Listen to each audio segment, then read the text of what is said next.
அவர் ஒரு தனிநபர், எந்த செல்வாக்கும் கிடையாது. அவருக்காக யாரும் ஆதரவாக எந்த ஓட்டும் போட மாட்டாங்க அப்படின்னு எல்லாம் சொல்றது உண்மையாக இருந்தால், இன்றைக்கு ஏன் அந்த ஜெலுசில் பார்ட்டிஸ் எல்லாருக்கும் அவ்வளவு கோபம் வருது? கடுமையான கோபம் வருது. துரோகி, செய்யக்கூடாத ஒரு வேலையை செஞ்சுட்டாரு. போயும் திமுகல போய் சேரலாமா? இப்படி தொடங்கி எல்லா விதமான திட்டையும் திட்டிட்டு இருக்கிறாங்க அவரை. அவர் தான் ஒண்ணும் இல்லாத ஆள் தானே, ஆதரவே இல்லாத ஆள் தானே. அவர் திமுகல சேர்ந்தாருன்னா, பிஜேபியில சேர்ந்தாருன்னா உங்களுக்கு என்ன அப்படின்னு விட்டுற வேண்டியது தானே.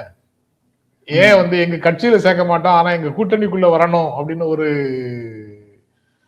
சுற்றி வளைச்சு அந்த ஆதரவை பெறுவதற்கு முயற்சியில இருந்தீங்க. அவரு எங்க கூட்டணிக்கும் வேண்டாம், அனாவசியமா அவரை கூப்பிடாதீங்க அப்படின்னு கூட்டணிக்காரங்களை கண்ட்ரோல் பண்றீங்களா நீங்க? அல்லது நேத்து வரைக்கும் கூப்பிட்டீங்க, உங்க கூட்டணிக்கு கூப்பிட்டவர் அவர் இல்ல, இன்னொருத்தர் தான். இன்னொருத்தர் கூப்பிட்டாரு, இவர் வரல.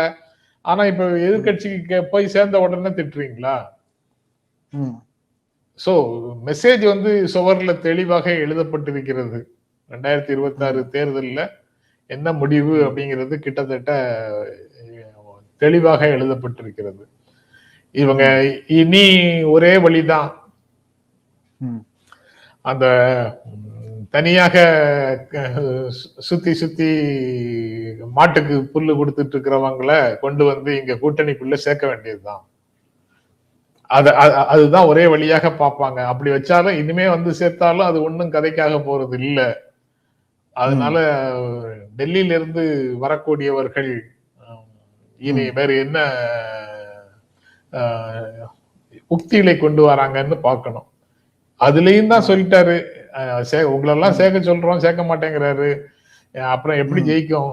திமுக கூட்டணி இன்டாக்டா இருக்கு. இங்க எல்லாரும் பிரிஞ்சு இருக்கிறாங்க. இந்த தடவையும் திமுக தான் ஜெயிக்கும்னு அமித்ஷாவே என்கிட்ட சொன்னாருன்னு வேற ஓபிஎஸ் சொல்லியிருந்தாரு.